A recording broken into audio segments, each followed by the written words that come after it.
हाँ बेटा, तो आज हमारे पास फर्स्ट ईयर का लेक्चर नंबर 94 आ गया। बिल आखिर तुम लोग रमज़ान मना के, ईद मना के, अपनों में ईद मना के आ चुके हो, ठीक है। तो अब करना क्या था? अब करना ये था कि मैं आज एक्सपेक्ट कर रहा हूँ तुम लोगों से कि तुम लोग सारी चीज़ें रिवाइज़ करके आए होंगे, क्योंकि आखिरी अशरे में जो तुम्हें 10 दिन छुट्टी मिली, उसके बाद तुम्हें ईद के 4 दिन छुट्टी मिल गई। एक दिन मैंने भी बढ़ा दिया क्योंकि गवर्नमेंट ने भी बढ़ा दिया था, ठीक है। तो बहरहाल अब उस छुट्टी का फ़ायदा होना तो चाहिए था कि तुम लोग को सारा काम आना चाहिए। आज पूछते हैं। हाँ भाई, तो मैं बता रहा था कि आज जो है सबसे पहले कुछ थोड़ा सा वाइवा कर लें, उसके बाद फिर आज की क्लास को कंटिन्यू करेंगे। हाँ बेटा, टाइम देख लो। आज तो बिठा रहा हूँ, कल नहीं बिठाऊँगा मैं। 6 के 6 दिन आना है इसी तरीके से, तो टाइम पे आना है, ठीक है। हाँ, और ठीक है, इधर बैठ जाओ, इधर बैठ जाओ, कोई मसला नहीं है। इधर आ जाओ, इधर आ जाओ। नहीं नहीं नहीं, सीट लगे रहने दो बेटा, आप इधर आ जाओ बस, आप इधर आ जाओ, ठीक है। टाइम ज़ाया नहीं करना बिल्कुल भी। लेक्चर नंबर 94 है। लेक्चर के हवाले से कुछ ज़रूरी बातें सुन लो। अब जो 6-7 क्लासेस रह गई हैं ना, वो रह गई हैं 2 चैप्टर्स की। एक है वेक्टर्स और दूसरा हमारे पास क्या चैप्टर है? Linear programming. ये दोनों मुझे मुकम्मल करवाने हैं तुम्हारे, और इन दोनों चैप्टरों को अगर मुकम्मल ना किया जाए तो तुमसे 97% पेपर अटैम्प्ट हो रहा है पूरा पूरा। इन 2 चैप्टरों से MCQ इतने बेइंतहा निकल रहे हैं, वो तुम्हें आने चाहिए। अब MCQ अटैम्प्ट कर लो या चाहो तो क्वेश्चन अटैम्प्ट कर लो, ठीक है। वेक्टर का टॉपिक ऐसा है जिसमें से अगर कोई आसान किस्म का कोई इसने दे दिया है ना क्वेश्चन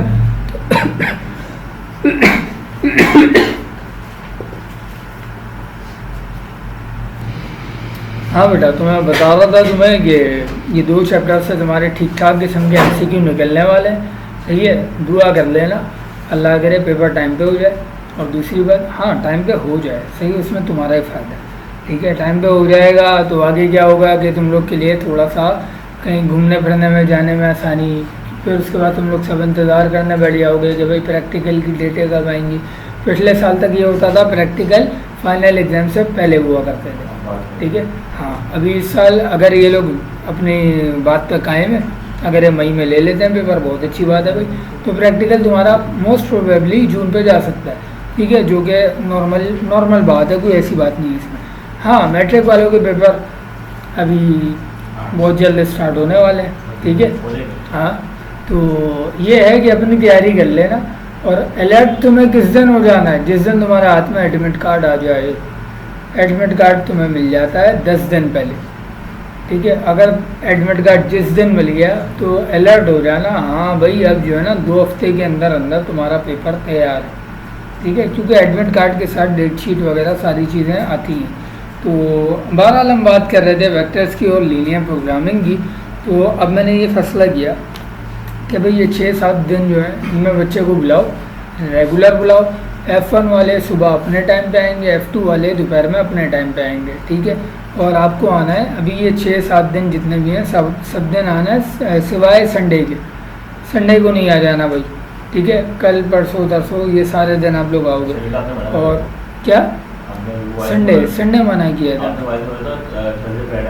थर्सडे फ्राइडे सैटरडे, दोबारा सुन लेना वॉइस, ठीक है, क्योंकि मैंने रिकॉर्ड किया, मुझे तो याद है, ठीक है। संडे ऑफ किया हुआ है मैंने, संडे को नहीं आ जाना, ठीक है। अच्छा, अब एक और मज़े की बात सुन लो। मैंने बच्चों को बताया था क्लास के अंदर कि बेटा मैं जो डेट रख रहा हूँ GT2 के लिए, वो पहले मैं रख रहा था 3 तारीख, ठीक है। लेकिन उस पर आ गया बच्चों को इशू कि सर हमारे फला जगह पे कुछ मामला आते हैं, पेपर हैं, ठीक है। अच्छा, फिर क्या हुआ? फिर मैं रखी कि भाई चलो 6 तारीख को आ जाओ। 6 को भी बहुत सारे बच्चे हैं वो नहीं आ सक रहे। फिर मैंने 10 तारीख रखी, 10 को भी नहीं आ सक रहे। तो अब एक डेट फाइनल हो गई है, अब एक डेट फाइनल हो गई है 2 मई, ठीक है। 2 मई को आपका GT2 तैयार है, तो आपने पूरी तैयारी से आना है मेरे पास GT2 की। और ये जो रमज़ान में आपने छुट्टियां मना ली, तो मैं उम्मीद करता हूँ कि इसमें आपने 9 के 9 चैप्टर रिवाइज कर लिए होंगे बड़े अच्छे तरीके से विद डेरिवेशंस। ट्रिग्नोमेट्री में डेरिवेशंस भी थी, ठीक है। मैंने एक डेरिवेशन करवाई है तुम्हें, और पूरे कोर्स में अभी तक एक एक एग्जाम्पल करवाइए सिवाय प्रोबेबिलिटी वाली एग्जाम्पल्स के, ठीक है। तो प्रोबेबिलिटी मैं जिस दिन कराऊंगा, अगर जीटी से पहले करवा देता हूँ तो जीटी के अंदर दूंगा, अगर जीटी के बाद करवाता हूँ तो जीटी के बाद दूंगा, मतलब नेक्स्ट जीटी के अंदर आ जाएगा, ठीक है। तो जो चीज़ें जिसमें तुम्हें क्यूरी है वो बिल्कुल मुझे याद है, ठीक है, वो सारी चीज़ें करवानी है। लेकिन एक चीज़ जहन में रख लेना, तुम्हारे दोस्तों को डेरिवेशनें पूरी नहीं करवाई गई हैं। क्यों? क्योंकि रिड्यूस कोर्स के नाम पे बहुत सारे लोगों ने क्या किया कि भाई ये फॉर्मूले तो पहले हुआ करते थे, ये फॉर्मूले तो पहले हुआ करता है। डेरिवेशन में कुछ पहले या बाद में नहीं होता। डेरिवेशन में कोसाइन लॉ 20 साल पहले भी आ रहा था, आज भी आएगा, ठीक है। साइन लॉ 20 साल पहले भी आ रहा था, अब भी आ रहा है। तो बहुत सारी चीज़ें हैं जो चेंज नहीं हो रही। लॉ ऑफ टेंजेंट पहले भी आता था, अभी भी आ रहा है, ठीक है। हाँ, तो इसी बात पे हाफिज से लॉ ऑफ कोसाइन बताना ज़रा मुझे, होता क्या है? हाँ,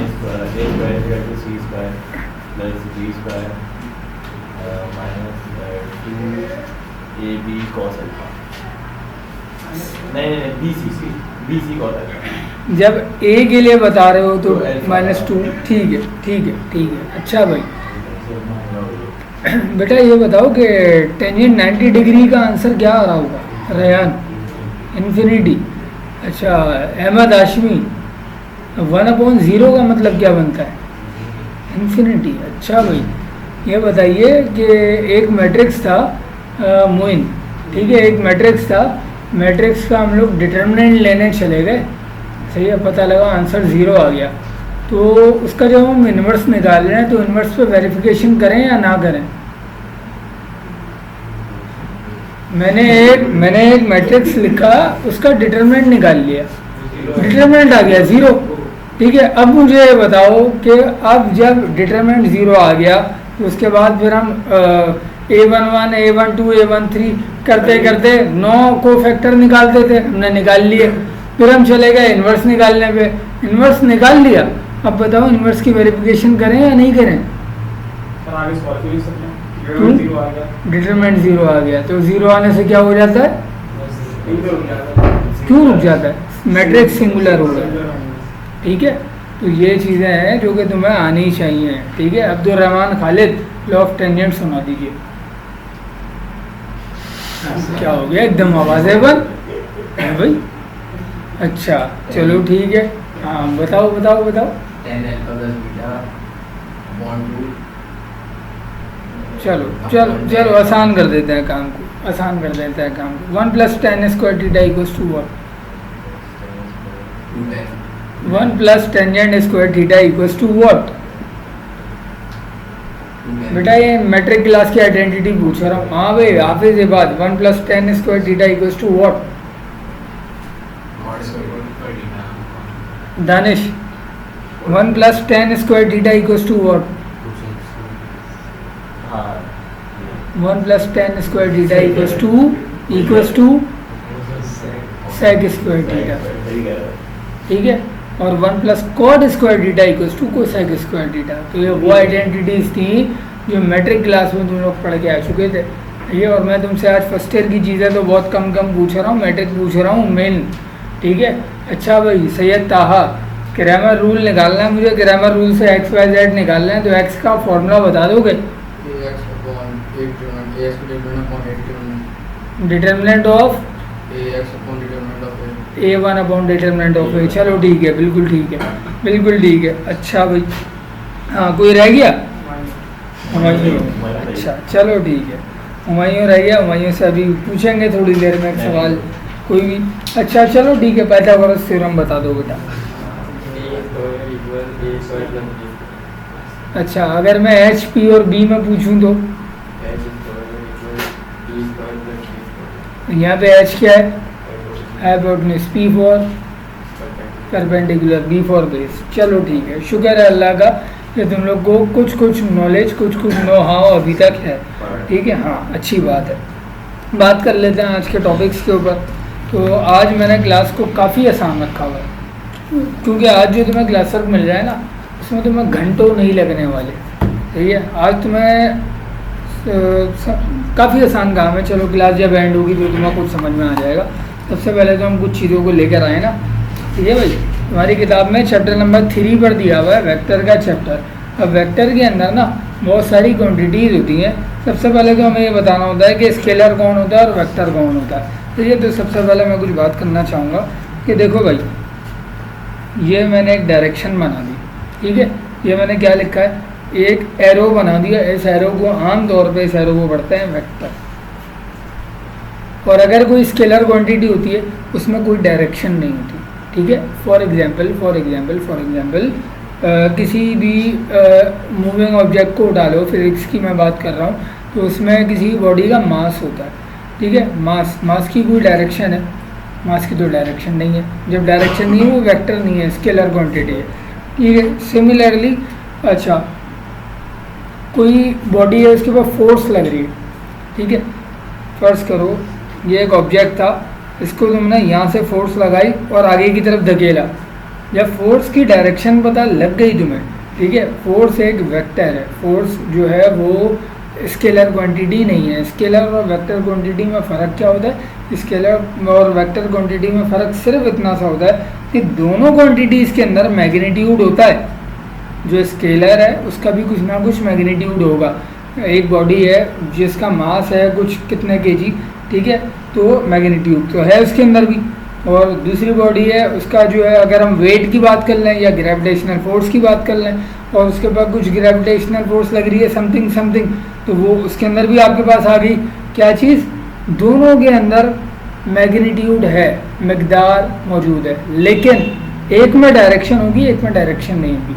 जिसमें डायरेक्शन है उसको हम पढ़ते हैं वेक्टर, जिसमें डायरेक्शन ना हो वो कहलाती हैं तमाम स्केलर क्वांटिटीज़, ठीक है। अच्छा, अब स्केलर वेक्टर के बारे में ये तो बहुत एक आसान किस्म की चीज़ थी ना। अब चलते हैं थोड़ा सा इस चीज़ को मुश्किल कर देते हैं आज। सबसे पहले ये बताओ मैग्नीट्यूड ऑफ वेक्टर। लेकिन चलो मैग्नीट्यूड से पहले वेक्टर ए को लिखने का तरीका। वेक्टर ए, अगर मैं तुम्हारे सामने एक वेक्टर बना दूँ, ये वेक्टर ए को लिखने का तरीका क्या होता है? वेक्टर ए के ऊपर एरो हेड, ठीक है, वेक्टर ए एरो हेड। लेकिन अगर मैं ये करूं ए के ऊपर एरो हेड ना लगाऊं, बहुत सारी किताबों में तुम देखोगे स्मॉल ए के ऊपर एरो हेड लगा हुआ होगा और उसको वेक्टर कह रहे हैं। कोई इशू नहीं है। आम तौर पे जो इसको डिनोट किया जाता है capital alphabet having arrow sign, ठीक है।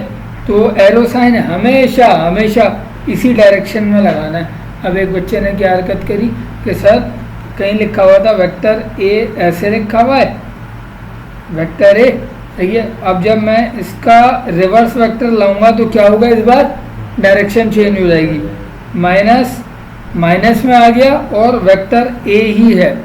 बच्चा क्या करता है? बच्चा इसके एरो को उल्टा दिखा देता है ऊपर। ये जो छोटा सा एरो लगा हुआ है, एरो कभी उल्टा नहीं करना है, ये सिंबल है, ठीक है। तो आम तौर पे मैं लिखता हूँ कैपिटल अल्फ़ाबेटिंग, तो मैं कैपिटल में ही लिखकर तुम्हें दिखाऊंगा, ठीक है। अब कुछ बात कर लेते हैं मैग्नीट्यूड की। Magnitude of vector A. अब मैग्नीट्यूड निकालना मुझे वेक्टर ए का मैग्नीट्यूड लिखने का एक फॉर्मूला होता है। फॉर्मूला थोड़ी देर में डिस्क्राइब कर दूंगा मैं, लेकिन पहले सबसे हमें तरीका आना चाहिए कि भाई मैग्नीट्यूड है, मैग्नीट्यूड को लिखना कैसे। मैग्नीट्यूड को लिखने के कई तरीके हैं। आपने मॉडुलस में ए लिखा और ऊपर लगा दिया एरो हेड।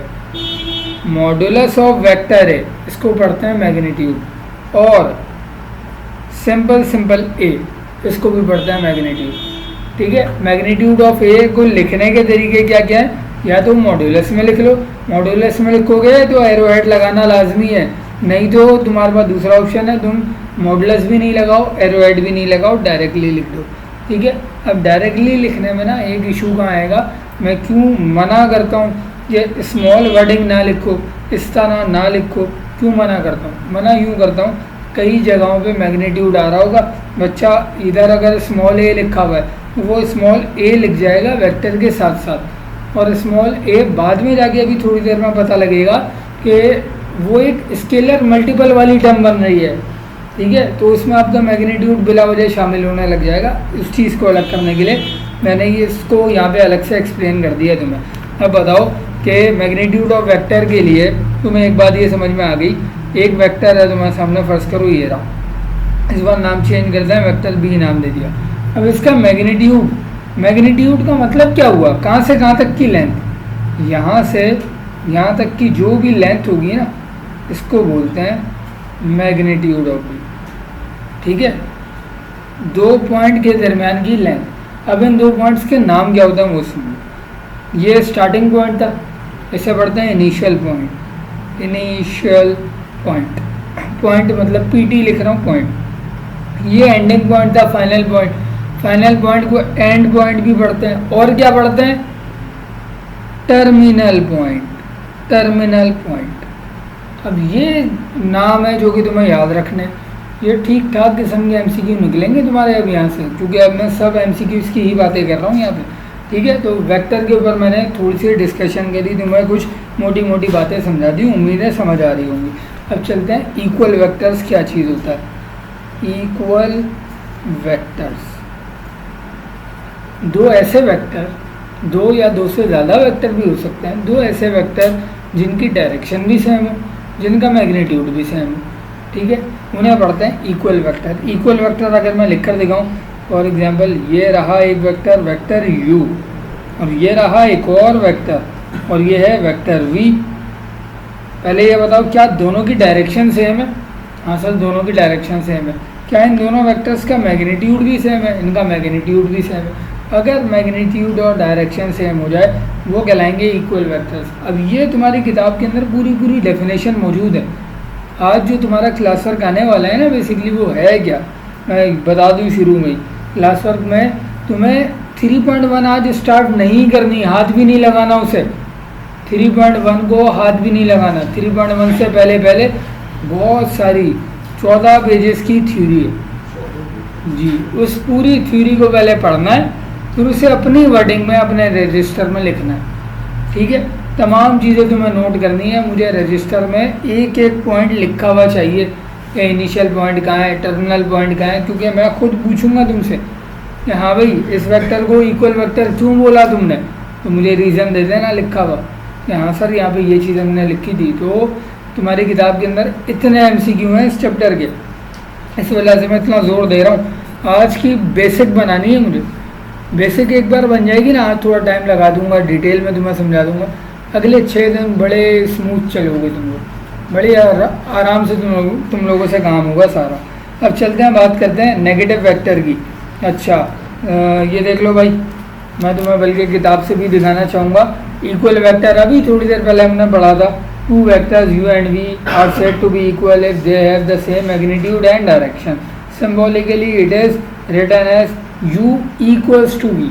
ठीक है, तो इसको लिखने का तरीका, वेक्टर u और वेक्टर v आपस में इक्वल थे, वेक्टर u बराबर था वेक्टर v के। बात समझ में आ गई होगी। नेगेटिव वेक्टर क्या होता है? नेगेटिव वेक्टर, अगर मैं तुम्हारे सामने लिख दूँ एक वेक्टर a और मैं लिख दूँ इस तरीके से, अब बताओ नेगेटिव वेक्टर क्या होगा इसका?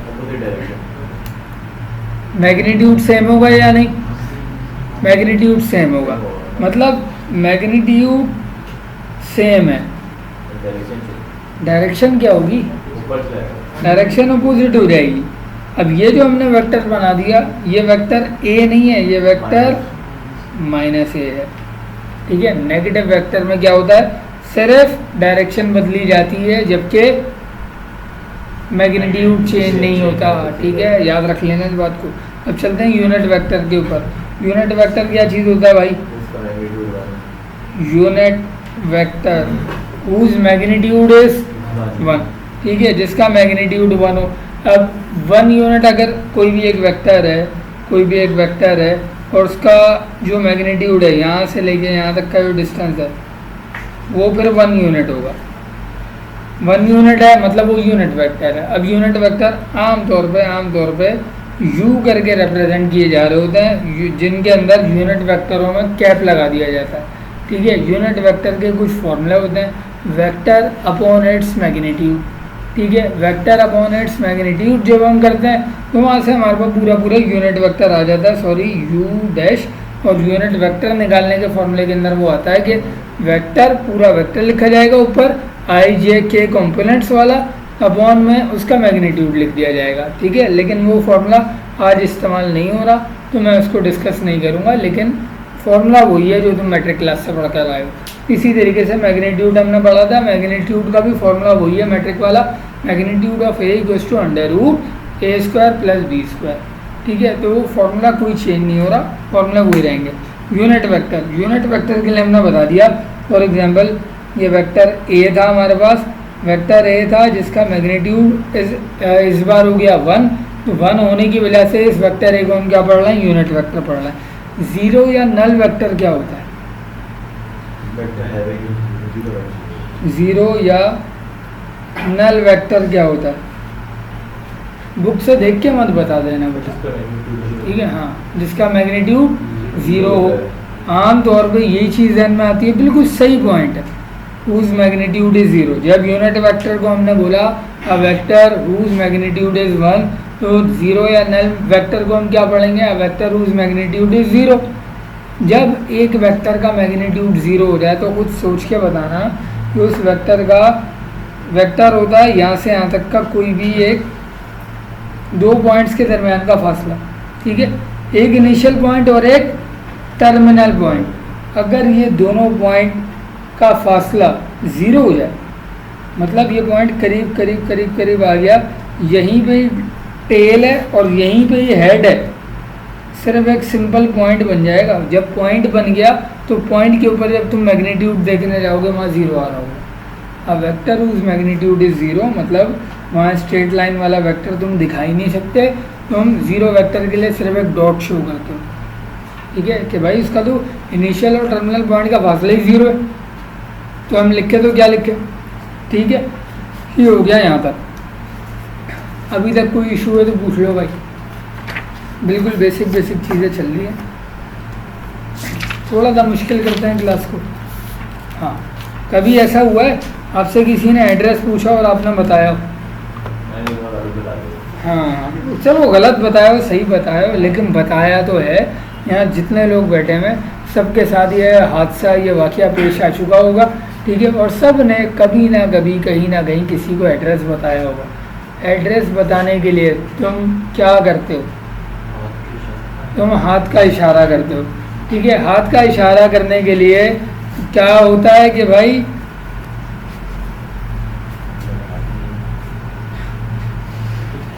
तुम जब इशारा करते हो हाथ से, ये नेस्ले का एक मुन्ना बना दिया मैंने, ठीक है, तुम जब इशारा करते हो तो ये जो पॉइंट है, ये पॉइंट चेंज नहीं होता तुम्हारा सिर्फ ये पॉइंट चेंज हो रहा होता है बस, ठीक है। मतलब जो इनिशियल पॉइंट है, जो तुम्हारा शोल्डर पे जो यहाँ से हाथ कनेक्ट हुआ हुआ है, शोल्डर वाला जो पॉइंट है, इनिशियल पॉइंट, वो चेंज नहीं होता, वो फिक्स रहता है, ठीक है। पोजीशन वेक्टर यही चीज़ होती है। पोजीशन वेक्टर के अंदर एक पॉइंट आपका फिक्स रहेगा ओरिजिन पे, एक पॉइंट आपका फिक्स है और बाकी दूसरा जो एंड है वो मूव कर रहा है, ठीक है। मतलब एक बंदा है आपके पास, इत्तफाकन 3 बाइकें आकर रुक गई। पहली बाइक वाले ने बोला हाँ भाई सरीना जाना है, तुमने इशारा कर दिया इस तरफ चले जाओ। दूसरी बाइक आकर रुक गई, वो बोल रहा है कि आयशा मंजिल जाना है, तुमने इशारा किया कि भाई इस तरफ चले जाओ। तीसरी बाइक आकर रुक गई, वो मोबाइल ले गया, ठीक है। तो हाँ भाई कराची है ना, तो हर चीज़ के लिए हमें मेंटली तौर पर तैयार रहना है कि तीसरा बंदा भी एड्रेस पूछने थोड़ी आएगा, क्या पता वो किसी ज़रूरत के तहत आ रहा हो, ठीक है। तो बहरहाल हम बात कर रहे थे पोजीशन वेक्टर की। अब पोजीशन वेक्टर में एक पॉइंट फिक्स होता है, वो कभी चेंज नहीं होता।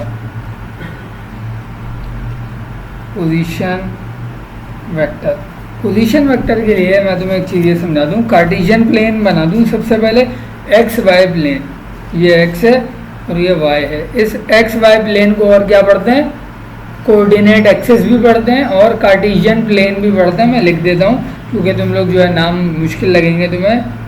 कोऑर्डिनेट एक्सिस, ठीक है। एक्सिस की स्पेलिंग देख लेना, AXES लिख रहा हूँ, दोनों एक्सिस इन्वॉल्व किए हुए इसमें मैंने, ठीक है। कोऑर्डिनेट एक्सिस तुम्हारी किताब में नाम शायद ना मिले तुम्हें, लेकिन होता है नाम, ठीक है।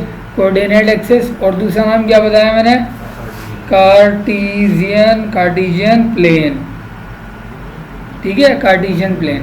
तो ये दो नाम है जो कि एक्स वाई प्लेन को रिप्रेजेंट कर रहे होते हैं। यहाँ कहीं बीच में एक पॉइंट था ओरिजिन का O, ओ से लेके, अगर ये यहाँ कहीं पॉइंट है पॉइंट पी, ओ से लेके पी तक एक वेक्टर तुमने ड्रॉ कर लिया जल्दी से। अब ओ से लेके पी तक का जो वेक्टर है इसको पढ़ते हैं वेक्टर ओ पी। अब वेक्टर ओ पी तुम्हारे पास कहलाएगा क्या, पोजीशन वेक्टर। ठीक है, position vector from O to point P. O का पॉइंट कोई लिखवाएगा मुझे, ओरिजिन है तो 0,0 होगा। पॉइंट पी यहाँ कहीं तुमने लेट किया, कुछ भी हो सकता है, x1, y1 कुछ भी हो सकता है। मैं चलो अभी नहीं बता रहा कि 1,3, 5,7 कुछ भी, ठीक है, तो उसको हमने जनरलाइज करके लिखा हुआ है। अच्छा, अब आगे चलते हैं। पैरेलल वेक्टर्स क्या चीज़ें होती हैं। पैरेलल वेक्टर्स में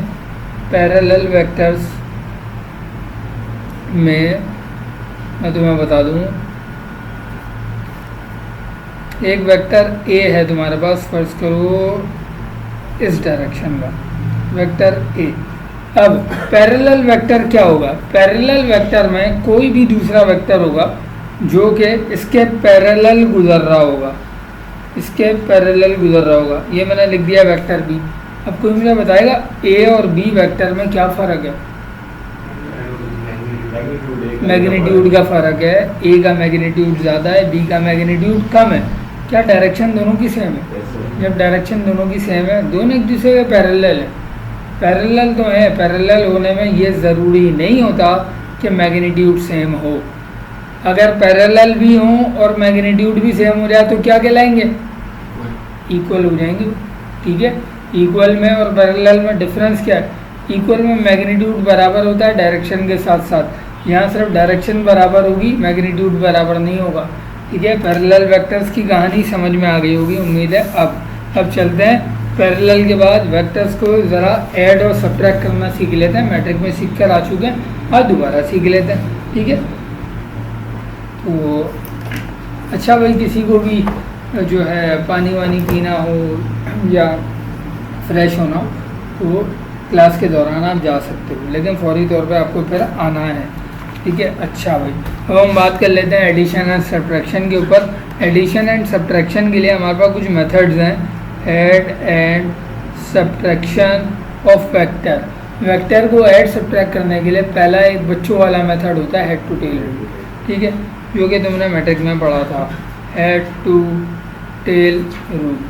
अब हेड टू टेल रूल में होता क्या था, अभी पहले तो उसी चीज़ को एक्सप्लेन कर दूँ, उसके बाद फिर हम आगे लेके चलेंगे। तुम्हें फॉर एग्जांपल मैं तुम्हें 2 इंग्रेडिएंट्स दे रहा हूँ। मैंने तुम्हें एक वेक्टर दिया वेक्टर ए, और एक मैंने तुम्हें दिया वेक्टर बी। किस डायरेक्शन में दे रहा हूँ, चलो ये दे रहा हूँ वेक्टर बी। ये 2 वेक्टर दे दिए मैंने, और मैंने कहा इनका सम चाहिए मुझे। सबसे पहला काम तुम क्या करते थे मैट्रिक क्लास में, इन दोनों वेक्टर्स को अरेंज करके लिखते थे। जो पहले वेक्टर है उसे पहले लिखना है, जो बाद में वेक्टर है उसे बाद में लिखना है, लेकिन इंटरकनेक्ट करते हुए लिखना है। ठीक है, तो हमने बराबर में हम गए जल्दी से, हम इसे क्या ड्रॉ करते थे, ये ड्रॉ करके सॉल्व होता था पूरा। ठीक है, ऐड एंड टेल रूल वाला। सबसे पहले वेक्टर ए को ड्रॉ कर लिया, वेक्टर ए ड्रॉ कर लिया हमने ये। ठीक है, अब बताओ वेक्टर बी, इसी से इंटरकनेक्टेड करते हुए जोड़ना है मुझे।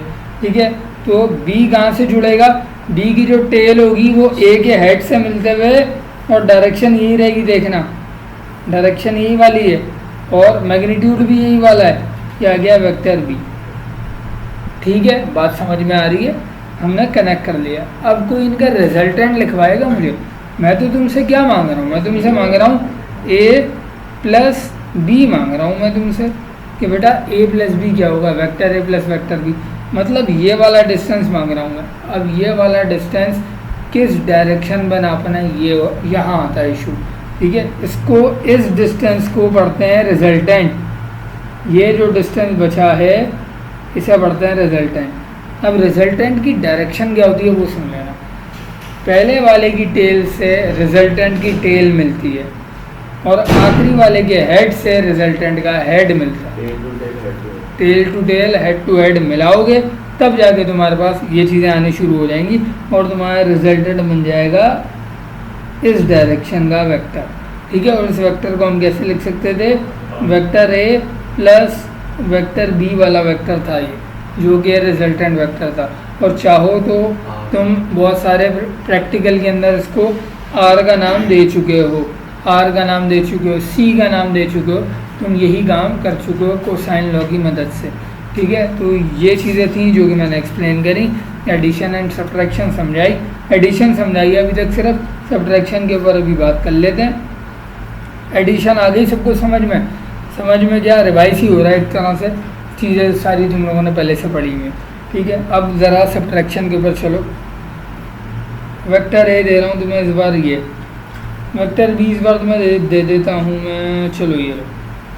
ठीक है, अच्छा तुमसे रिजल्ट मांग रहा हूँ मैं ए माइनस बी का। ए माइनस बी का रिजल्ट क्या हुआ? सबसे पहले तो इनको ड्रॉ करना चाहिए हमें। ड्रॉ करने के लिए हमने क्या किया, हमने वेक्टर ए ड्रॉ किया। इसके बाद बताओ वेक्टर बी कहाँ ड्रॉ हो रहा है? वेक्टर बी ये तो अप साइड डायरेक्शन का है, लेकिन हमें क्या चाहिए, हमें चाहिए माइनस बी। माइनस बी के लिए हम इसे किस डायरेक्शन में ड्रॉ करेंगे? नेगेटिव में। मतलब एरो पहले ऊपर जा रहा था, तो अभी एरो किधर आएगा? नीचे आएगा। अब यहाँ से इससे कनेक्ट करते हुए इसी के पैरेलल वाला वेक्टर यहाँ बनाओ, और लेकिन वेक्टर ऐसा होना चाहिए जिसकी डायरेक्शन डाउनवर्ड हो, डायरेक्शन डाउनवर्ड हो। ठीक है, इसको क्या पढ़ेंगे? बी पढ़ेंगे? बी नहीं है, ये माइनस बी है। वेक्टर ए और वेक्टर माइनस बी, ये दो वेक्टर आ गए, इनका रिजल्टेंट। हाँ भाई हुमायूं, दो टेल कहाँ बनेंगी, दो हेड कहाँ बनेंगे? हाँ, एक टेल बी पे बनेगी, और अच्छा ठीक है, टेल बना दी, और हेड किस पे जोड़ दूं? अच्छा, एरो कहाँ बनाऊं? ये देखो भाई, ये हमने ड्रॉ कर लिया रिजल्टेंट। अब बताओ एरो यहाँ बनाना है कि यहाँ बनाना है? एरो यहाँ बनाना है, यहाँ बनाना है। अच्छा, यहाँ पे ज़रा चेक करना, यहाँ पे ज़रा चेक करना। वेक्टर ए था, वेक्टर बी था। ठीक है, रिजल्टेंट की डायरेक्शन क्या आई? रिजल्टेंट वहाँ जाएगा जहाँ आखिरी हेड है, जहाँ बी आखिरी था, बी का हेड जिधर जा रहा है रिजल्टेंट वहीं जाएगा। ठीक है, और पहले की टेल जहाँ थी रिजल्टेंट वहीं से गुजरेगा। ठीक है, तो यहाँ पे इनिशियल पॉइंट ये था, फाइनल पॉइंट ये वाला था। इनिशियल पॉइंट पे टेल से टेल मिली, फाइनल पॉइंट पे हेड से हेड मिला। ये तुम्हारा रिजल्टेंट तैयार हुआ हुआ है। ठीक है, रिजल्टेंट को अब तुम्हारी मर्जी, तुम जो नाम देना चाहो दे सकते हो, ए माइनस बी। बात समझ में आ गई होगी। मज़ीद आगे चलते हैं। आज मैं सारी थ्योरी लेके बैठा हूँ कि वेक्टर के अंदर ना कहीं भी बच्चा स्टक नहीं होना चाहिए अब, क्योंकि आज इतनी डिटेल कराने का मकसद यही है कि तुम लोग के अच्छा खासा MCQ तो यहीं से निकल जाएंगे आज वाली क्लास से भी। ठीक है, अगले टॉपिक को ले आऊँ। सब्ट्रैक्शन समझा दिए मैंने। हाँ, अब कुछ लॉज आते हैं हमारे पास ना, जैसे कि ट्रायंगल लॉ है, पैरेललोग्राम का लॉ है, पॉलीगॉन का लॉ है, बहुत सारे लॉ आते हैं। Triangle law of addition. Addition के कई लॉज हैं। एक तो तरीका ये था हेड टू टेल रूल वाला। अगर कोई स्टूडेंट इस मेथड को फॉलो ना करे, या इवन अगर पेपर में लिखा हुआ आ जाए कि हेड टू टेल रूल इस्तेमाल नहीं करना है और आपको ट्रायंगल लॉ इस्तेमाल करना है, या पैरेललोग्राम लॉ इस्तेमाल करना है, या पॉलीगॉन, पेंटागॉन, हेक्सागोन के लिए इस्तेमाल करना है, तो उनके लिए फॉर्मूले थोड़े चेंज होते चले जाएंगे। उनका लॉजिक, उनका तरीका क्या होता है उसको समझ लेना अभी। ठीक है, तुम्हारी किताब के अंदर एक एक चीज़ जो मैं समझा रहा हूँ एज इट इज़ लिखी हुई है। ठीक है, डिटेल के साथ लिखी हुई है। आज जो क्लास वर्क मैंने दिया है तुम्हें, सारी थ्योरी मुझे तुम्हारी कॉपी के अंदर चाहिए। ठीक है, कल जब आप लोग आएंगे तो मुझे सारी थ्योरी चाहिए। 3.1 स्टार्ट नहीं करना, फिर मना कर रहा हूँ मैं। ठीक है, अच्छा, ट्रायंगल लॉ ऑफ एडिशन। अच्छा, सबसे पहले मैं तुम्हें एक्सप्लेन कर दूँ, क्योंकि अब डेफिनेशन में थोड़ी बारी बारी आ रही है ना, तो लिखूँगा थोड़ा कम, लेकिन तुम्हें एक्सप्लेन कर दूँगा डिटेल में, ताकि किसी को भी कोई प्रॉब्लम आ रही है फौरी तौर पर पूछो। सिर्फ पहली डेफिनेशन को पढ़ते हैं। Triangle law of vector addition states that. अच्छा, एक और बात सुन लो, ट्रायंगल लॉ तुम लोग कर चुके हो, अभी कर चुके हो। ठीक है, सिर्फ पढ़ लो, समझ में आ जाएगा। triangle law of vector states vector addition states that when two vectors a and b represented by the two sides of a triangle in same order, ठीक है, अगर वेक्टर ए और वेक्टर बी को मैं नाम दे दूँ these are the two sides, then जो रिजल्टेंट होगा वो क्या होगा, ट्रायंगल का थर्ड साइड होगी, ठीक है। रिजल्टेंट आपके ट्रायंगल की थर्ड साइड होगी। इससे पिछले वाली क्यूरी के अंदर मैं क्या काम कर रहा था, मैं रिजल्टेंट बनाना सिखा रहा था। इस बार मैंने क्या काम किया, मैंने बोला कि भाई वो जो दो वेक्टर थे ना, इस बार वो दो वेक्टर नहीं है, सिर्फ वो दो साइडें आ गई हैं ट्रायंगल की, ठीक है। नाम उन्होंने कर लिया चेंज कि हम तो साइड बन गए हैं ट्रायंगल की। तो जब ये दो साइडें आ गई तो रिजल्टेंट मतलब थर्ड साइड ऑफ ट्रायंगल, हम रिजल्टेंट जो निकालेंगे वो थर्ड साइड निकलेगी। निकालने का फॉर्मूला बिल्कुल सेम है, दोनों को ऐड करना है। ऐड वही हेड टू टेल वाले तरीके से हुआ हुआ है, ठीक है। तो इसका एक मेथड आ गया हमारे पास, इसका एक फॉर्मूला आ गया ट्रायंगल लॉ के लिए। रिजल्टेंट वेक्टर सी बराबर हो जाएगा vector A plus vector B के। बात समझ में आ गई होगी। अब चलते हैं आगे। पैरेललोग्राम में क्या होता है, पैरेललोग्राम के लिए मैं पहले तुम्हें यही वाला ट्रायंगल लॉ लिखूं, इससे तुम्हें पैरेललोग्राम समझाऊंगा, बड़ी आसानी से समझ में आएगा। चलो भाई, वेक्टर ए, ये आ गया वेक्टर बी, ये दो वेक्टर्स आ गए हमारे पास। इनका ज़रा रिजल्टेंट बनाओ।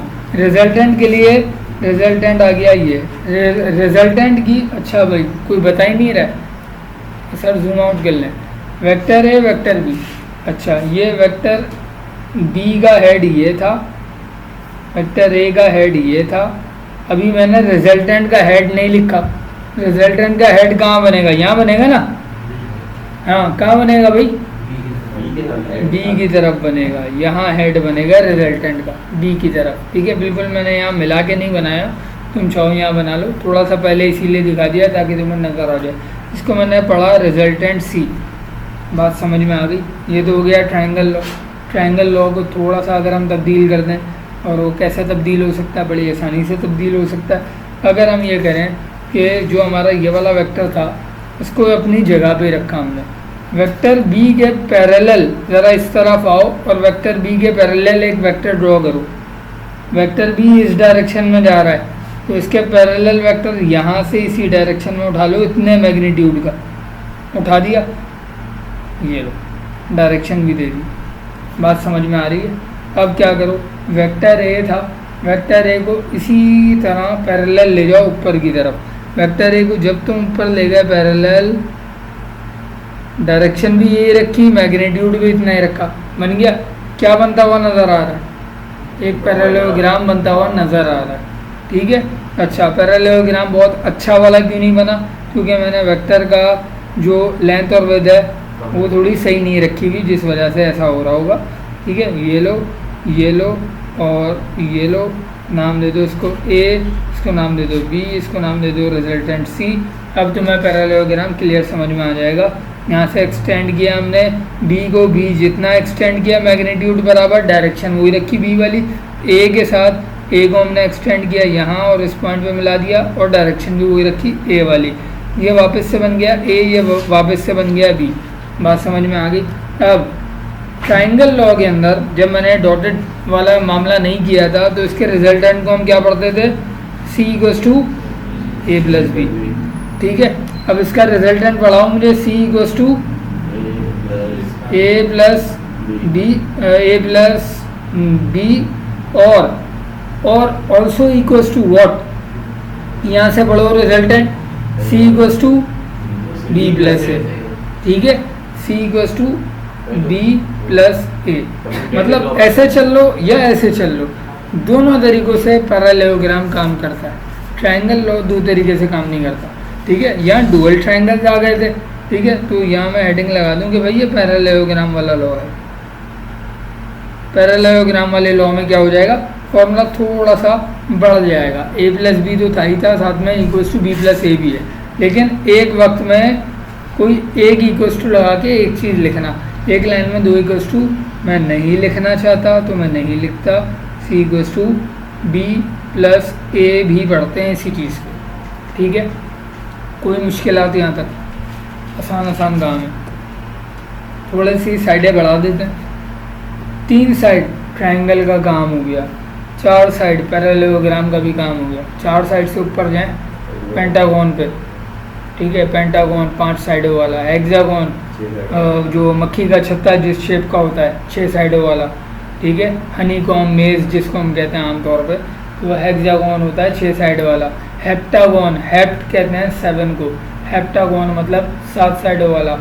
ऑक्टागन, ऑक्टागन 8 साइड है, ठीक है, हाँ ऑक्टा, ठीक है चलो ऑक्टागन। या हाई ऑक्टेन का अगर तुमने नाम सुना हो पेट्रोल, ठीक है ना, तो उसमें ऑक्टेन होता क्या है बेसिकली C8 तक की कार्बन चेन होती है, ठीक है, कार्बन का कंपाउंड कहाँ तक C8 तक मिला होता है। अक्सर घरों में इस्तेमाल हो रहा होता है शैम्पू पेंटीन, ठीक है, पेंटीन, ठीक है, पेंटीन के अंदर पेंट का मतलब ये होता है PENT, हाँ PENT वाली जो पेंट है उसका मतलब ये होता है कि कार्बन की 5 चेन वाली जो कंपाउंड्स है वहाँ तक की कंपोजिशन, ठीक है। इसी तरीके से हेप्टेन, हेक्सेन, अक्सर तुमने सुना होगा मीथेन गैस आ गई घरों में, ठीक है, मीथेन, ईथेन, तो मीथेन कार्बन की 1 चेन कंपाउंड तक होती है, ईथेन 2 चेन होती है। ये मीथ, ईथ, प्रोप, ब्यूट, ये जो नाम है ये गिनती है, 1 2 3 4 कार्बन चेन की गिनती है ये पूरी, ठीक है। अब ये तुम्हें कब मिलेगी, जैसे ही तुम लोग सेकेंड ईयर में जाओगे केमिस्ट्री में। नहीं, अच्छा भाई, ठीक है। नहीं भाई अल्लाह ना करे, ऐसे कभी नहीं सोचा हमने कि नहीं ये जो तुम कह रहे हो कि नहीं, we don't kick anyone stomach, ठीक है, हाँ हम कभी नहीं करते ऐसा, कभी नहीं करते, करना भी नहीं चाहिए। अभी हम चलते हैं पॉलीगॉन लॉ पे, पॉलीगॉन लॉ ऑफ एडिशन। अब पॉलीगॉन में ना सब आ जाएंगे, पेंटागन भी आ जाएगा, हेक्सागन भी आ जाएगा, तमाम आ जाएंगे, उससे ऊपर जितने भी आ रहे हैं सबके सब आ जाएंगे। मैं पहले एक मिसाल दे दूँ तुम्हारे सामने, पहले एक चीज़ ये समझ लेना, तुम्हारी किताब में तो ही समझाऊंगा लिखे कि जो आखिरी वाला है सिर्फ आखिरी वाले की डायरेक्शन बदलनी है और कुछ नहीं करना होता है। ज़रा इस डायग्राम पे गौर करना, ये एक डायग्राम मैंने तुम्हारे सामने रख दी, इस डायग्राम पे गौर करना और वेक्टर का इनिशिएट कहाँ से हुआ है वो देखना ज़रा। सबसे पहले बताओ मुझे A1 वेक्टर कहाँ है, टेल ये रही, हेड ये रहा, लेफ्ट टू राइट जा रहा है। A2 कहाँ है, 45 डिग्री अप साइड जा रहा है। A3 कहाँ है, 45 डिग्री लेफ्ट साइड जा रहा है। फिर डॉट डॉट डॉट, ठीक है, सेकंड लास्ट टर्म क्या होगी, आखिरी तो होगा वेक्टर AN, ठीक है ना, A1 A2 A3 तक हम जा रहे हैं। तो मैंने बोला कि भाई एक जो है पॉलीगॉन है, पॉलीगॉन पे मैंने ये नहीं बताया कि कितनी साइड है, मतलब n साइड्स होंगी, आखिरी साइड कौन सी होगी n, तो सेकंड लास्ट साइड क्या होगी n-1, सेकंड लास्ट तक लिखवाओ ज़रा, a of n-1 dot dot dot a of n-1, A1 से लेके a ऑफ n-1 तक क्या हमने डायरेक्शन चेंज करी, नहीं करी, थ्रू आउट डायरेक्शन सेम चल रही है एंटी क्लॉक, ठीक है। फाइनली डायरेक्शन कहाँ चेंज होगी, डायरेक्शन चेंज होगी रिजल्टेंट पे। इसका रिजल्टेंट कौन होगा, इसका रिजल्टेंट होगा बिल्कुल लास्ट वाली टर्म की जो साइड होगी वही AM, ठीक है। लेकिन AN ड्रॉ कैसे करेंगे, पहले वाले की टेल से आखिरी वाले की टेल मिलाई और आखिरी वाले के हेड से आखिरी वाले का हेड मिला दिया। तो ब्लू लाइन है वो नहीं है, blue line dot dot dot बताया हुआ है कि भाई अभी ये थोड़ी बोला था कि 5 साइडें होंगी या 6 साइडें होंगी, जितने भी होंगे। अब हज़ारों साइड वाला को पॉलीगॉन आ जाए जिसमें हज़ारों साइडें बन रही हो, ठीक है, तो आप उसको भी लिखने का तरीका यही है कि A1 A2 A3 3 साइडें dot dot dot, second last side और आखिरी साइड कौन सी, रिजल्टेंट वाली। 5 पे भी यही चलाएंगे, 5 पे भी एग्जैक्टली यही चलाएंगे, चार की सेम डायरेक्शन, 5वें की डायरेक्शन चेंज। हेक्सागोन के अंदर 5 की सेम डायरेक्शन, 6ठे की डायरेक्शन चेंज, ठीक है, यही तरीका चलेगा। अब ज़रा हम बात करते हैं पेंटागन के ऊपर, ठीक है, तो बात समझ में आ गई होगी, बड़ा आसान सा काम है। इसका एक जर्नलाइज फार्मूला भी है, उसको सुन लो, ठीक है। हमें जाना है वेक्टर AN को लेके, AN तक जाने के लिए AN का सम कैसे आएगा वो सुन लेना। डायग्राम दोबारा देखें सब, मुझे यहाँ से यहाँ तक का सम चाहिए, ये सम कैसे पता लगेगा? जब मैं A1, A2, A3 dot dot dot और AN-1 इन पांचों चीज़ों को ऐड कर लूँगा। मैं जैसे ही इन पांचों को ऐड करूँगा मेरे पास रिजल्टेंट आ जाएगा। ठीक है, वही फॉर्मूला बन के लिखा हुआ है यहाँ पे कि रिजल्टेंट AN बराबर है A1 plus A2 plus A3, जितनी साइड हैं वो सारी लिखी, प्लस डॉट डॉट डॉट, और सेकंड लास्ट साइड क्या थी? A of n-1। बात समझ में आ गई होगी। ठीक है, यही फॉर्मूला अब हमें चलाना है आगे। ये तो हो गया फॉर्मूला तमाम पॉलीगॉन के लिए। अगर सवाल में लिखा हुआ आ जाए proof the law of addition for pentagon, ठीक है, फॉर एग्जांपल तुम्हें दिख गया होगा पेंटागन लॉ। ठीक है, पेंटागन लॉ प्रूफ करके देना है, बहुत आसान मेथड है, बहुत आसान तरीका है। तो इसको अभी हम लेके चलते हैं पेंटागन लॉ को। पेंटागन लॉ के लिए हमने क्या किया, एक डायग्राम बनाना चाहूँगा मैं।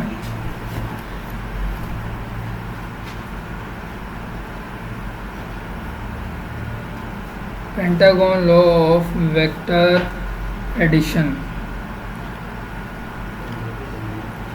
अच्छा, तुम लोग बताते क्यों नहीं हो? बता दिया करो। नहीं, फ्लो नहीं टूटेगा, लेकिन बोल दिया करो सर जूम आउट। सही है, सिर्फ जूम आउट बोल दोगे ना, मैं यहीं से कर दूंगा। आज क्या, कोई ऐसी बात नहीं है। लेट ABCD इन्होंने रखा है, लेकिन हम क्या रख के चलाना चाहेंगे, हम कुछ और रख के चला देते हैं। चलो, कोई इशू नहीं है। अच्छा, एक पेंटागन बनाना है। सबसे पहले पेंटागन बनेगा कैसे वो सुन लेना भाई। पेंटागन के लिए एक साइड ये होगी, दूसरी साइड कोई ये होगी, ये हो गई दो साइड्स। पहली साइड को मैं नाम दे रहा हूँ वेक्टर A, दूसरी साइड को मैं नाम दे रहा हूँ वेक्टर B, तीसरी साइड को मैं नाम दे देता हूँ, चलो यहाँ इस डायरेक्शन पे आ जाओ, वेक्टर C। वेक्टर C तक आ गया। एक और कोई वेक्टर ले लो आगे चौथी साइड के लिए, यह आ गया वेक्टर D। अब मुझे ये बताओ ABCD चारों की डायरेक्शन सेम है, मतलब एक कंटिन्यूटी में। हाँ सर, एक कंटिन्यूटी में। अब फाइनली पांचवी साइड रह गई ना। पेंटागन में कितनी साइड होती हैं? 5। पांचवी साइड रह गई। पांचवी साइड मतलब कौन सी साइड कहलाती है? रिजल्टेंट वाली साइड। रिजल्टेंट वाली साइड जो रह गई, इस पर डायरेक्शन क्या लिखेंगे? डायरेक्शन बनेगी ये। ठीक है, अच्छा, अब ये जो डायरेक्शन हमने बना दी, ये आ गया रिजल्टेंट। रिजल्टेंट को चाहो तो वेक्टर R का नाम दे दो कि हमें यही मालूम करके देना है। ठीक है, या A5 कह लो, साइड नंबर 5 है ये। तो अब हमें ये मालूम करके देना है, और वेक्टर लॉ से हमें प्रूफ करनी है एक चीज़ कि भाई ये जो रिजल्टेंट है ना, ये बराबर होगा किसके? A plus B plus C plus D के। इन चारों के सम के बराबर आना चाहिए रिजल्टेंट लाजमी तौर पे, अदरवाइज आपका पेंटागन लॉ फेल हो जाएगा अगर ये बराबर प्रूफ नहीं हुआ तो। ठीक है, अब बराबर प्रूफ करने के लिए मैंने क्या किया, सबसे पहले एक चालाकी करी, नाम दे दिए A B। 5 कोने हैं, पांचों कोनों को नाम दे दो A B C D, और इस पॉइंट को नाम दे दिया E, ताकि थोड़ा सा हमें कैलकुलेशन में आसानी रहे।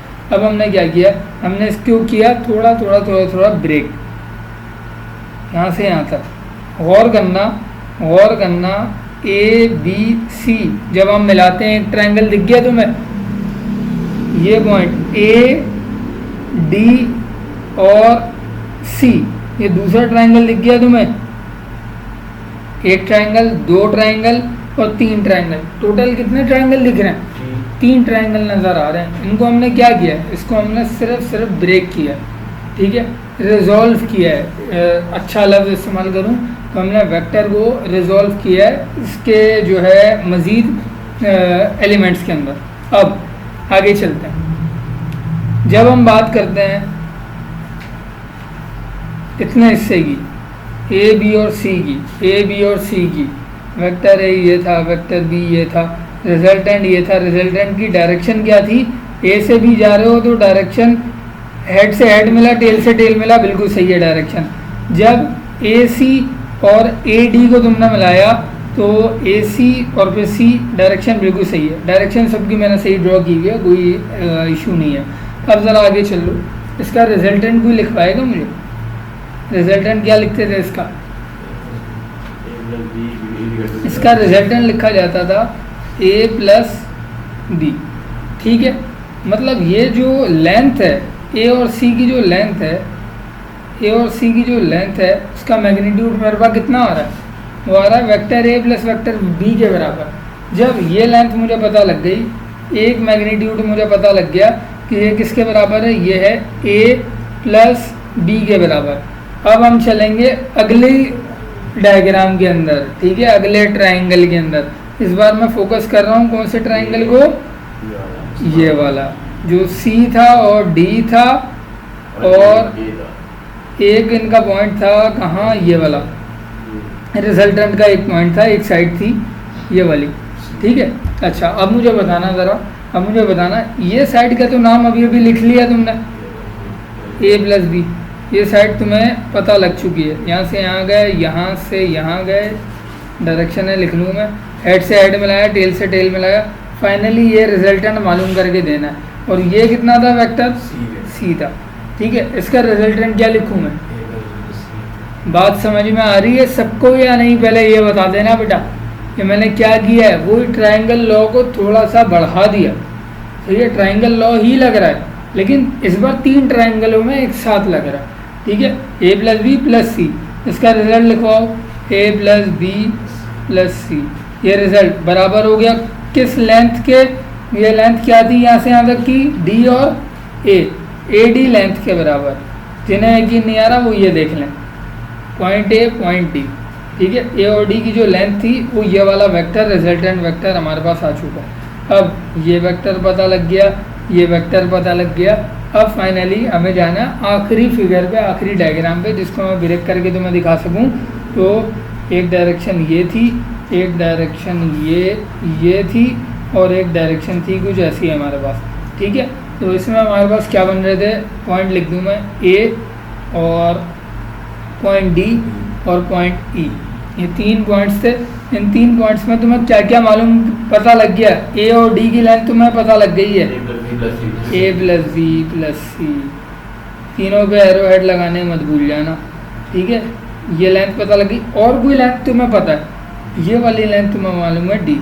इसका रिजल्टेंट बताओ कोई क्या आएगा, कैपिटल आर बराबर होगा किसके, कैपिटल आर का जो, बल्कि मैं लेंथ लिखवाऊँ पहले तुम्हें, ए ई की लेंथ, ए ई की जो लेंथ है वो बराबर हो जाएगी किसके, A plus B plus C plus D के। और हमारा रिजल्टेंट, अगर ए ई हमारा रिजल्टेंट है तो इसका मतलब रिजल्टेंट कौन होता है, कि रिजल्टेंट को छोड़ के बाकी सबका जब सम करोगे तो वो रिजल्टेंट के बराबर आना चाहिए, ठीक है। रिजल्टेंट की डेफिनेशन ही होती है बाकी तमाम साइडों का सम बराबर होगा इस साइड के सम के, ठीक है। रिजल्टेंट जो हमने निकाला इत्तफाकन वही आ गया।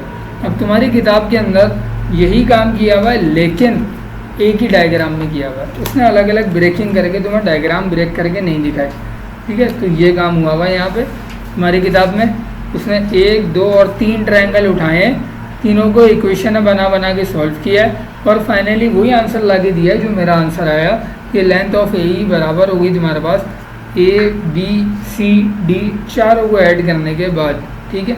अब चलते हैं आगे। स्केलर मल्टीप्लिकेशन एक बहुत ही आसान सा लॉजिक है। एक चीज़ मुझे बताना, एक वेक्टर लिखा है कहीं, वेक्टर ए, वेक्टर ए को मैं किसी एलिमेंट से, नंबर से मल्टीप्लाई कर सकता हूँ। वेक्टर ए था एक्चुअली इतना, अजान हो जाए फिर बात करते हैं।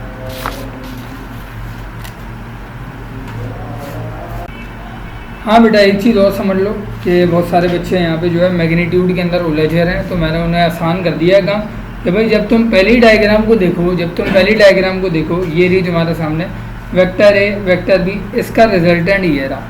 रिजल्टेंट मॉडुलस के अंदर अगर हम ना जाएं और हम वेक्टर की फॉर्म पे रहे ना, तो वेक्टर ए से लेके सी तक हम गए तो जो वेक्टर बना ए सी वेक्टर, वो हम फिर यहाँ पे इजाफी दिखाएंगे कि ये था वेक्टर ए सी, ठीक है। इसी तरीके से यहाँ ये था वेक्टर ए डी जो कि मैंने यहाँ लिख दिया, और इसी तरीके से ये है वेक्टर ए ई जो कि मैंने यहाँ लिख दिया।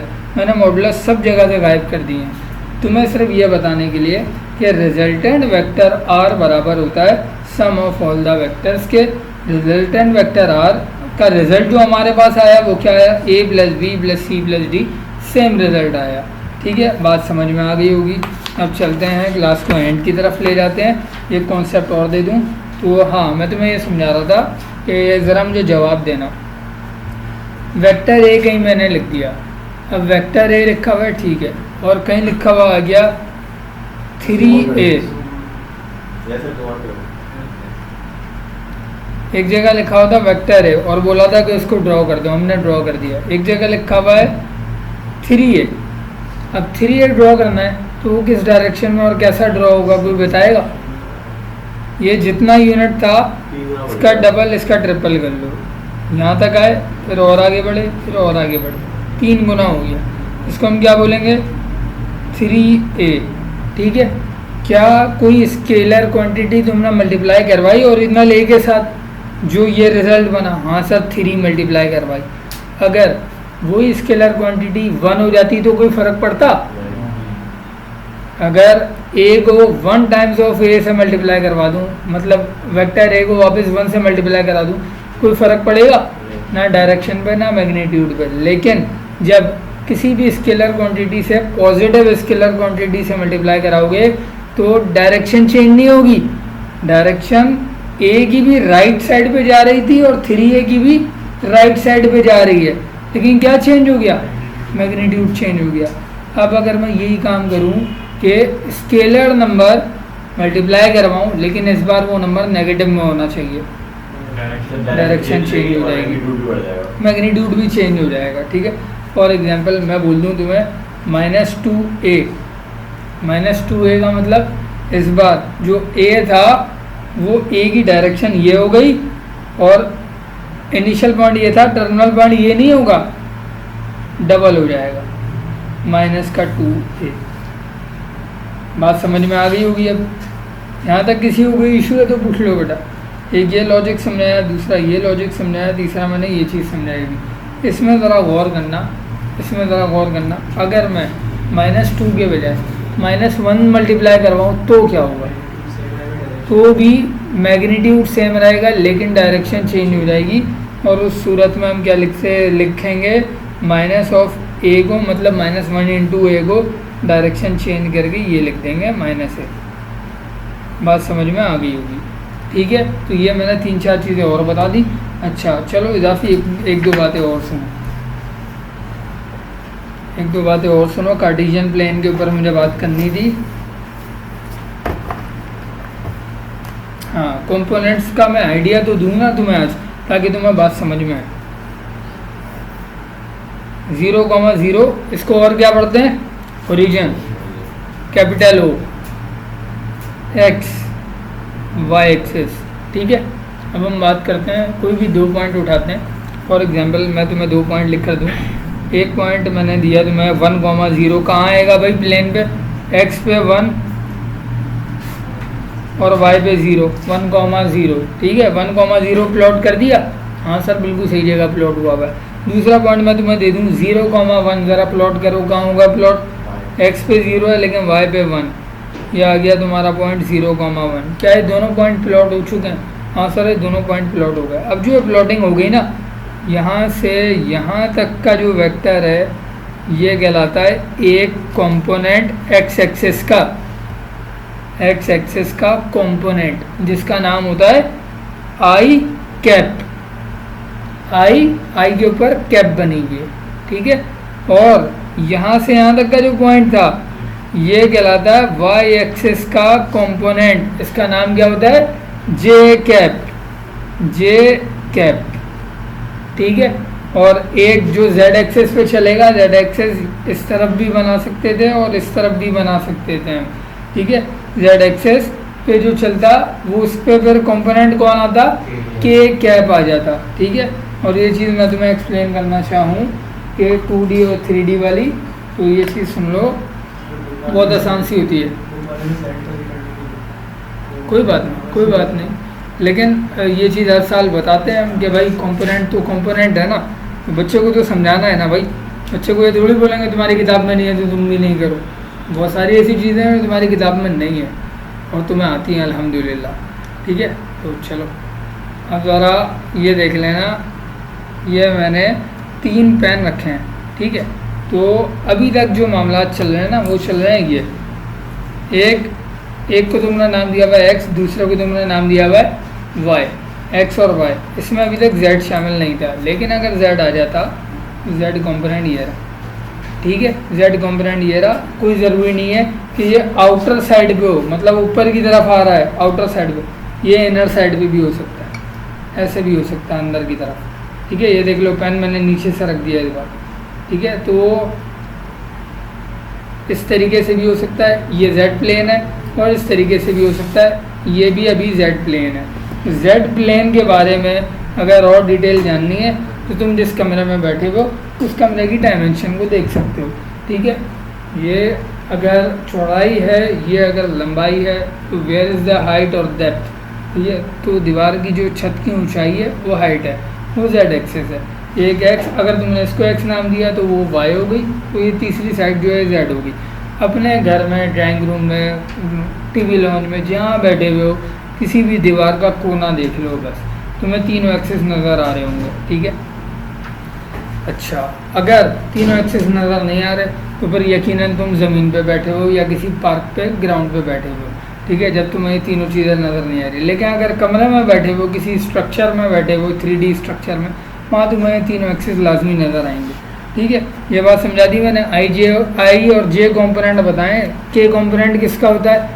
जेड एक्सिस के लिए होता है। जेड एक्सिस का अभी जिक्र नहीं आया तो मैंने शो नहीं किया, लेकिन वैसा मैंने बता दिया तुम्हें, ठीक है। अब इसको लिखने का तरीका क्या होता है? वो ये होता है तरीका कि भाई एक वेक्टर हमने उठा लिया कोई यहाँ से यहाँ तक का ए, एक वेक्टर हमने कोई उठा लिया जैसे कि ये वेक्टर है, इसको मैं क्या करवाना चाहूँगा तुम्हें, ए आई प्लस बी जे तुम्हें समझाना है ना। हाँ, कोई भी एक क्वांटिटी मल्टीप्लाई करवाई, ठीक है, ओरिजिनल आई वाले पॉइंट के वेक्टर के साथ, और इसको लिखा कि ये हो गया ए आई। और यहाँ से यहाँ तक जब हम ऊपर जाएंगे इस डायरेक्शन में, जे की डायरेक्शन क्या थी? डाउन टू टॉप थी। डाउन टू टॉप जितने मैग्नीट्यूड पे थे उतने मैग्नीट्यूड पे आ गए। ए जो हमने मल्टीप्लाई किया ए आई प्लस बी जे। अब बच्चा सवाल उठाएगा कि सर आपने ए को इतना आगे क्यों लेकर आए, आपने यहीं क्यों नहीं रखा? यहीं रख लो। आगे यूँ लेकर आओ ताकि तुम्हें नज़र आ जाए कि भाई ए ये रहा, बी ये रहा। डी को ज़्यादा ऊपर क्यों नहीं लेके गया? मेरे पास स्पेस नहीं बची थी, बचती में और ऊपर ले आता, कोई इशू नहीं आता। कॉन्सेप्ट समझ लेना खाली। ए आई वेक्टर इसे नाम दिया, बी जे वेक्टर इसे नाम दिया। अब ये जो ए आई और बी जे है ना, ये दोनों हैं कंपोनेंट्स। ये दोनों कंपोनेंट्स मिलेंगे तो ओरिजिन से, अब देखो वही बात आ गई, तुम्हारा बाजू मूव नहीं कर रहा, तुम्हारा हाथ मूव कर रहा है सिर्फ। जब कोई 3 बाइकें रुकी हैं एड्रेस पूछने के लिए, उन तीनों बाइकों पे उन 3 में से 2 बाइकों पे तुम्हारा हाथ मूव किया था, लेकिन तुम्हारा शोल्डर मूव नहीं हो रहा था। शोल्डर पे जो पॉइंट है वो फिक्स है, ओरिजिन वाला जो पॉइंट है वो फिक्स है, ठीक है। लेकिन मूविंग पॉइंट कौन होगा? मूविंग पॉइंट होगा ये था वो रिजल्टेंट जो मूविंग रिजल्टेंट था, ठीक है। जो कहाँ से डिसाइड होगा? ए आई प्लस बी जे को मिला के।